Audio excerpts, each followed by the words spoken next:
సర్వతో మనసో సంగం ఆదౌ సంగం చ సాధుషు దయాం మైత్రీం ప్రశ్రయం చ భూతేష్వద్ధా యథోచితం. ఈ శ్లోకంలోని మొదటి పాదాన్ని మనం నిన్న విన్నాం. సర్వతః మనసః అసంగం ఆదౌ సంగం చ సాధుషు. ఆదౌ సంఘం చ సాధుషు రెండు ధర్మాలు మళ్ళీ ఇక్కడ భాగవతం మనకు చెబుతూ ఉంది. రెండు ధర్మాలను చెబుతూ ఉంది. సర్వతః మనసః అసంగం, ఏ విషయాలపైన మనిషి ఆసక్తి పొందకూడదు, ఆసక్తమయ్యేలా ఉండకూడదు, ఆసక్తిని పరిహరించుకోవాలి. ఆ తర్వాత ఇదొకటి, ఆసక్తిని పరిహరించుకోవడం. లౌకికమైన, అశాశ్వతమైన, అభద్రమైన, తుచ్చమైన, హేయమైన విషయాలు ఏవైతే ఉన్నాయో ఆ విషయాలలో వైరాగ్యాన్ని మనిషి సంపాదించుకోవాలి. ఆ విషయాలలో ఆసక్తిని మనిషి పరిహరించుకోవాలి. శుభమైన విషయాలలో కూడా ఆసక్తిని పరిహరించుకోవాలి.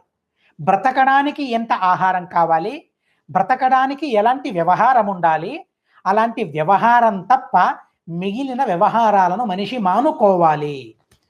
మళ్ళీ గురువుల దరికి చేరి భాగవత ధర్మాన్ని నేర్చుకోవాలి అని చెబుతూ ఈ హేయమైన తుచ్చమైన విషయాలలో మనిషి ఆసక్తిని కనబరచకూడదు అని చెబుతూ ఆ తరువాత ఆదౌ సంఘంచ సాధుషు.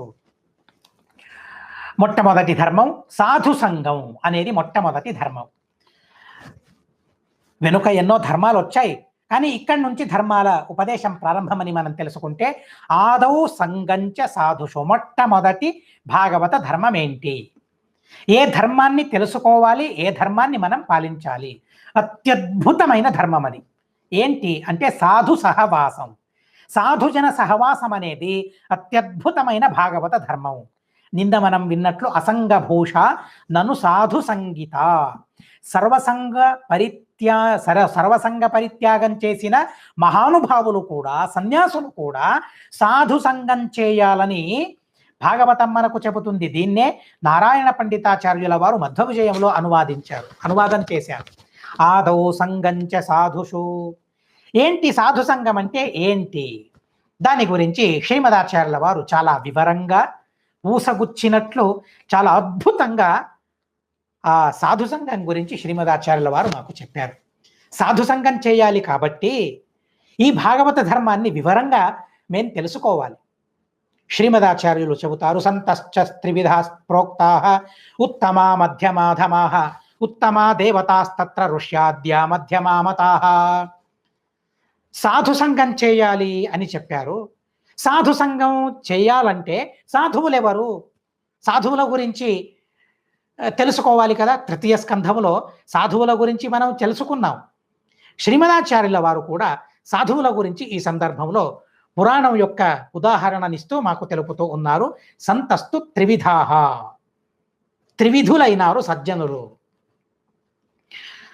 తత్ర ఉత్తమాః మధ్యమాః అధమాః. ఉత్తమ సాధువులు, మధ్యమ సాధువులు, అధమ సాధువులు అని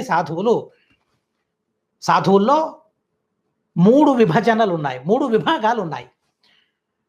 అందులో ఉత్తములు ఎవరు అంటే దేవతాస్తత్ర. ఉత్తమ సాధువులు ఎవరంటే దేవతలు ఉత్తమ సాధువులైనారు. ఋష్యాదులందరూ కూడా మధ్యమ సాధువులైనారు. అధమ సాధువులు ఎవరంటే మానుషోత్కృష్టాః.